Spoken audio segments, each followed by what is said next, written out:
Just ahead on Tempo in Depth, you can find plenty of hidden treasures in our region, and we'll show you some of them tonight. We'll meet some talented youth preparing to take a celebrity show to the stage. Then I'll sit down with Harry Connick Jr. to find out why he's working with local youngsters. We'll enjoy some wisdom from a 95-year-old artist and wrap things up with the popular regional band, Lucky 7. Don't go anywhere. It all starts right now on this toe-tapping episode of Tempo in Depth.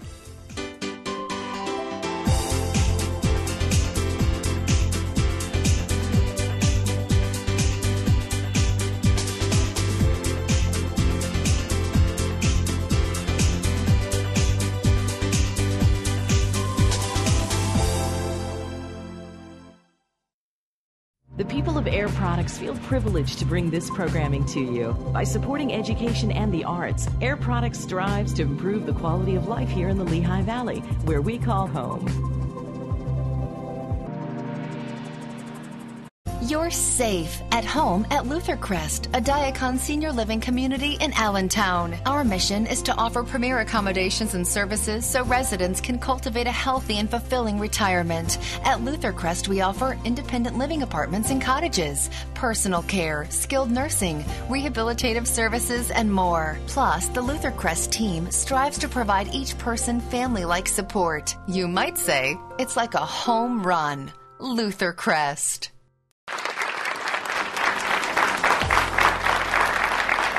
Good evening. Thanks so much for joining us. I'm Amy Burkett. We want to welcome many friends in today's studio audience. We have the TV Club from Emmaus High School, some dear friends of ours, our friends from the Lutheran community at Telford, 5th and 6th graders from Concordia Lutheran Academy, plus folks from Phoebe Ministries in Allentown and many, many more. Well, tonight, let us be your tour guides as we explore some of our region's hidden treasures. We begin in Bethlehem, where members of the Pennsylvania Youth Theater hope to transform one local stage into a scene straight out of the North Pole. Tempo in Depth's Laura McHugh takes us to the Ice House for this never-before rendition of The Happy Elf. The Happy Elf was one of Santa's helpers. The holiday magic of Harry Connick Jr.'s Christmas classic, The Happy Elf, goes from the small screen The Happy Elf, I'm the Happy Elf, to the live stage in Bethlehem's Ice House Theater. Happy Elf, I'm the Happy Elf, I'm the Happy Elf, and I just might stop on by. I'm Santa's spy. This holiday season, the Pennsylvania Youth Theater tackles a bigger, brand new version of Connick's story about Eubie, the happiest elf in Santa's workshop. He's put on the job of getting the naughty and nice list together. And he discovers through this that there's a town somewhere in the world called Bluesville, where all the naughty people in the world happen to be. Everyone in this town is naughty. So he gets this crazy idea that he is going to go to Bluesville and change the naughtiest kid to get them onto the nice list. So it's a very fun, family-oriented story that has lots of energy, lots of music, lots of dancing. It's just a fun show. Go 1, 2, 3, 4, and boom, boom, boom. With 18 days until opening night, we sat in on rehearsal. While they don't have finished costumes or a complete set just yet. We put one comb in the front, but we're going to put combs in the side so that they don't fall. Cast members work like busy elves in Santa's workshop to perfect the dance routine for one of their favorite scenes. My favorite number is the Happy Elf because it's just really energetic and fun to do. Super high energy, and it's very jazz swing style, and I like that a lot. A rotating cast of more than 100 kids like Katya McGarrix and Emily Vesperis combines with several dozen adults to make this production the biggest in the company's 27-year history. It's a lot of work, but then you get to the shows, and it's so well worth it. The animated David Arrigo Jr. jumps, jigs, and grins his way through the title role. He is incredibly enthusiastic, sometimes to a fault in some people's eyes, but he just really wants to spread a lot of Christmas joy. Nick Flato plays Eubie's best friend, appropriately named Ham. This newly created character brings Nick back to his acting roots as a student on this very stage. It must be inspiring to them, and it's so, it warms my heart just to be back with them to show what life can be for you if you work hard, So it's really exciting. In October, regular rehearsals began 6 days a week, but the concept for this production started way back in March, when executive director Michael Melcher first read a much different script. We got a hold of it and loved it, but the problem was I can't do a show with 12 kids. We have hundreds of kids. So we reached out to him, and we basically reached out to Harry's manager and said, hey, we love the script, we love the music, but we'd like to rewrite it. Connick and his team agreed and started the rewrites. With new music and extra dance numbers, they expanded the show from 12 to about 80 characters. With Harry Connick Jr.'s name attached to this, they could have gone anywhere. They didn't have to come to Bethlehem. But, we went to them with the idea and the guts to say, we can do this. We can pull this off. We've got the kids, we've got the staff. We can do this, and we can show you what it looks like. From November 30th to December 16th, they plan to show Bethlehem and the world what it looks like for the very first time. For Tempo in Depth, I'm Laura McHugh reporting. Thanks so much, Laura. I'll be singing that tune all day long. Well, during one of his recent visits to Bethlehem to work on this project, I had the good fortune and exciting opportunity to interview one of my favorite musicians of all time, Harry Connick Jr. Here's what he thinks the kids are getting out of their collaboration. What I think those kids are going to experience from me is, man, that's great that you want to be big, rich, and famous and all that stuff. But what's really important is that you know what key you're singing in, you know your marks, you know where you are on the stage, you know about costume change. The technique of it is more important to me. And in doing so, you have like the greatest time in your life. It's like all the drills that athletes do. When they get out there and play, we're prepared. It's instinctual. Yeah, it is. And that's really important to me. So I think it's great that kids sit around dreaming and, I want to be in lights and I want to be famous and all that. That's fine. But I think it's really important that they get the other side right too. Dreams are nothing but dreams if you don't put the work ethic Gotta and the put time the work into in. it. You have to. I mean, there are people who don't. I mean, we see it all the time. You pick up the People magazine, and there's people that you sometimes wonder, well, how did they get on the cover of that magazine? And but if you don't spend time thinking about it, you don't have to worry about it. And they don't usually stay. Someone like you and with your career has had the staying power because you've had the work ethic to perfect your craft. It's not perfected, but I spent a lot of time working on it. And I think that if you just kind of focus and keep your blinders on and just ignore everything else, not the important things, but if you just kind of let the noise disappear and just work, you'll look up and realize, wow, I've created something. And I think for me, that's worked pretty well. You've done so many different styles of music and different things and television shows as well as Broadway. What does the Happy Elf mean to you? I mean, not only did you create it, but now you're doing it with children. Does it have an even more special place in your heart? Oh, it really does. It's one thing to sort of perform someone else's work, but like if you write your own song and you sing it, it has a different kind of resonance, And then when you blow that up and do a show that you've been a part of writing and helped create, it really, you sit in the audience and you watch and you're like, wow, like it's a greater sense of responsibility. You know what I mean? You really have to. You have to pick the notes and the words and the situations really carefully. Because I have a great amount of respect for anybody who goes out on stage and performs my work. I've done shows before, and I've seen people get very rigid about how they want things interpreted, and I understand that school. I like to hear other people's ideas. I'm all about the best idea. If it's yours, then shoot, that's great for everybody, but you got to bring it. You got to really bring it. Like if you're going to go out there and, hey, listen, I want to try this. That's what theater is. It's an environment in which you can take risks and fall and embarrass yourself and nobody laughs at you. That's what I like about theater. But you got to bring it. I mean, you can't be foolish or ill-advised with your choices. You have to really come and bring it. And if it works, that's great. And that's what I like about writing something because you're not coming into a project that's already done. You get to experience that whole other side of the creative process. Well, everyone in town is excited that you brought it to Bethlehem. But why? What made you come here? This is a world-class joint. I mean, it really is. That ice house, that's like a perfect room. And the people that, first of all, the city of Bethlehem has been so kind to let us use the facility. Everybody that I've met so far in the PYT these are really, really smart folks.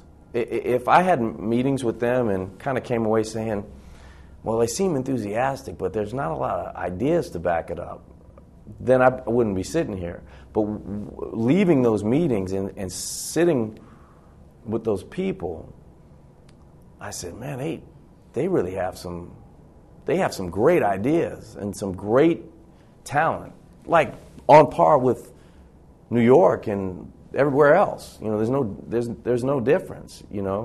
So that's why I'm working here, because it's a chance for me to grow and learn and have a great time. And everyone's having a great time working with Harry Connick Jr. Well, our next guests have been making us sing along and tap our toes for more than a decade, with their hits from the 60s through the present, and I'm thrilled to welcome Lucky 7 to the studio. I'm a huge fan of their work and suspect, if you aren't already, you'll be a fan too after you hear them. Here's Lucky 7 with Chicago's hit, Does Anybody Really Know What Time It Is?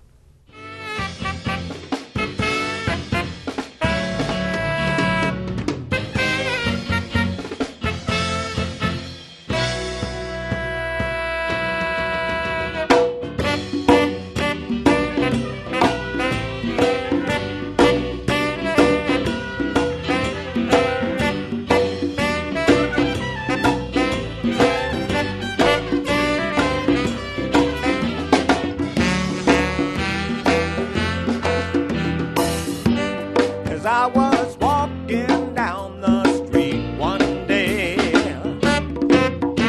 man came up to me and asked me what the time was that was on my watch. And I said, does anybody really know what time it is? Does anybody really care? Can't imagine why. Long as I have time enough to cry. As I was walking down the street one day, a pretty lady looked at me and said her diamond watch had stopped, oh yeah. And I said,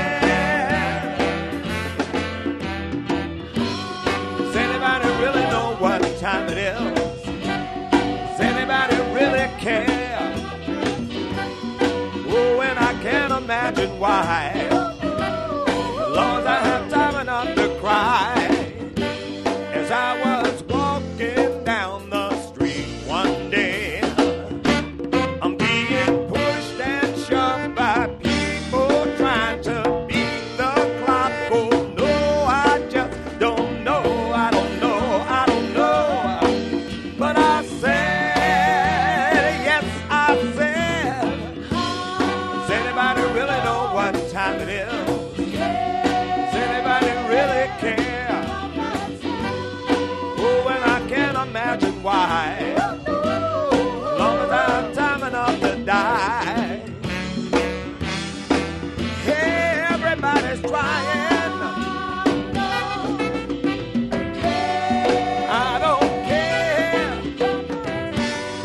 About time, I don't care.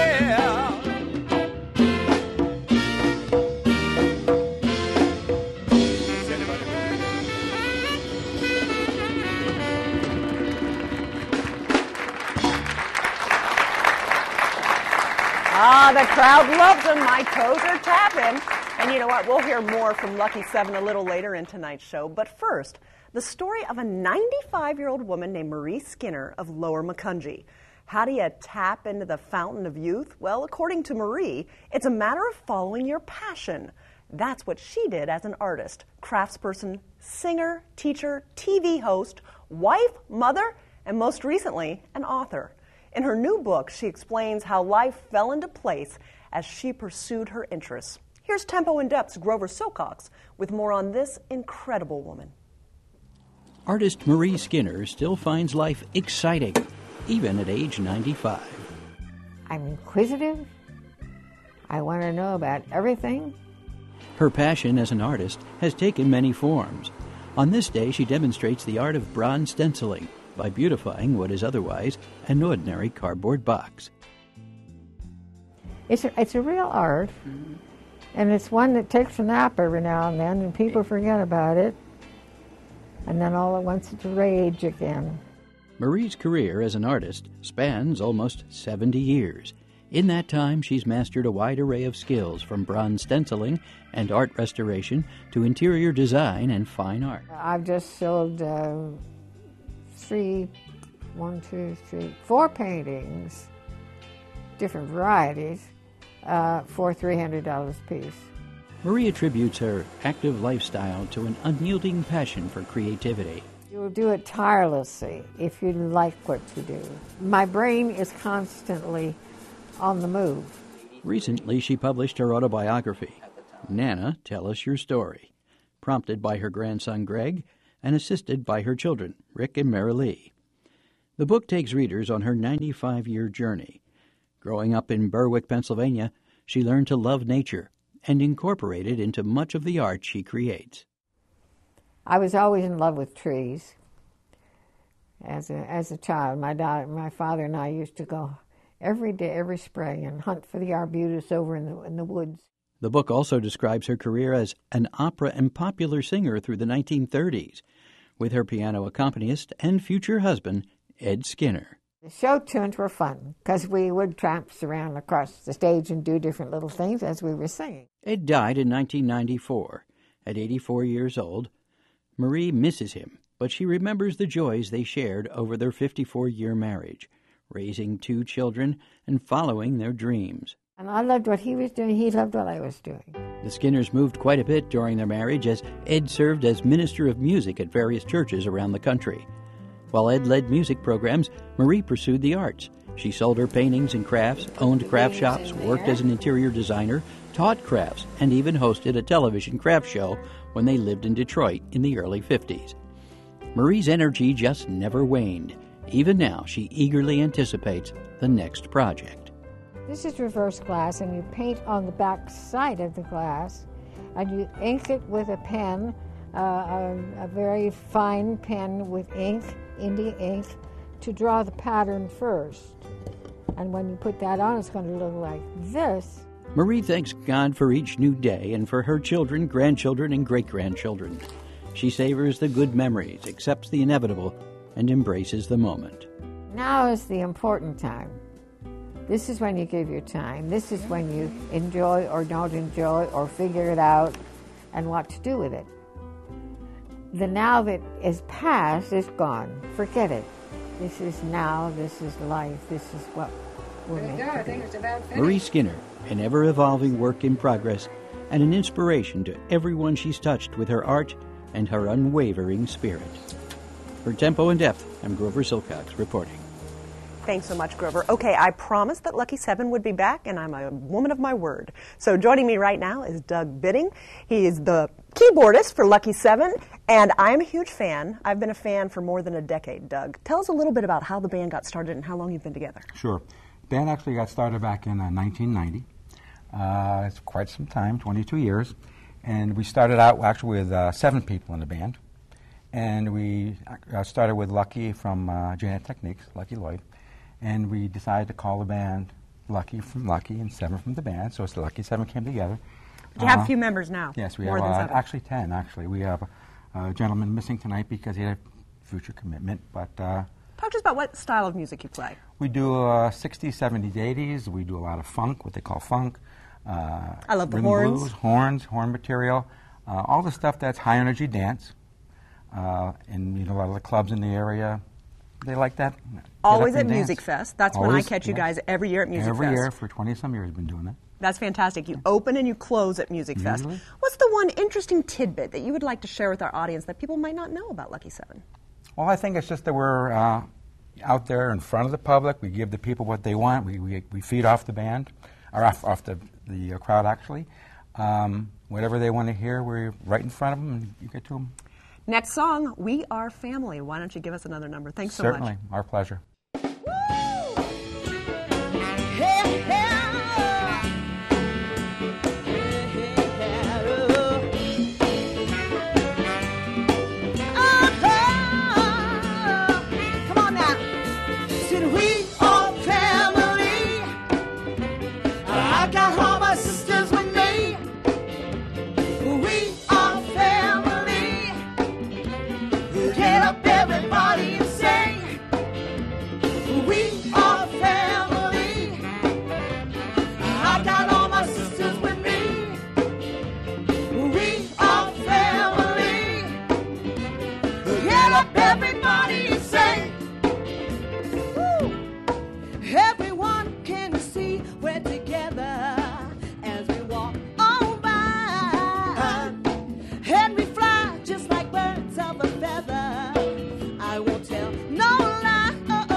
awesome song by our friends Lucky 7. I'm so grateful that they took their time to come visit us in the studio here at Tempo in Depth. Well, if you'd like to learn more about the artists and performers featured in this episode, check out the websites.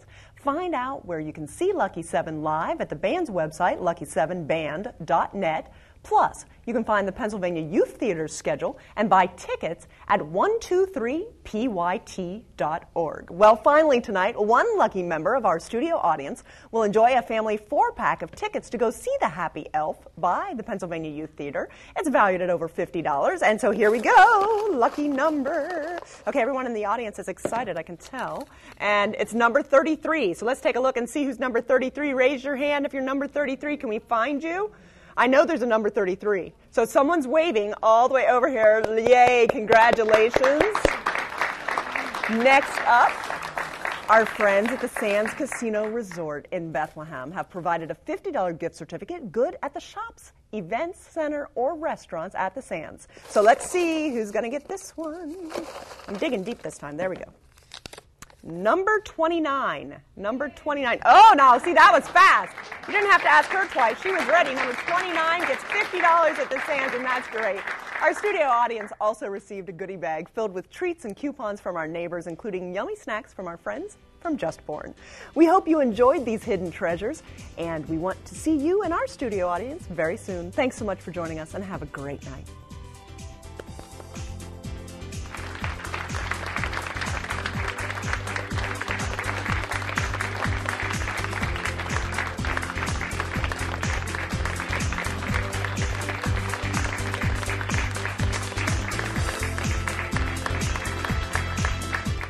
The people of Air Products feel privileged to bring this programming to you. By supporting education and the arts, Air Products strives to improve the quality of life here in the Lehigh Valley, where we call home. How'd you like to be part of a studio audience for a live taping of Tempo in Depth? Join us at the PBS 39 Public Media and Education Center on the Steel Stacks campus in Bethlehem. For free tickets and information, 610-867-4677 extension 333, or go online to tempo.wlvt.org. I hope to see you soon. This program is brought to you by the members of PBS 39 and by... In 1948, John Walson put an antenna on top of a mountain and ran a cable back to his television store. Cable TV was born. Now, over 60 years later, his vision has changed the way we get our information, from super high-speed internet to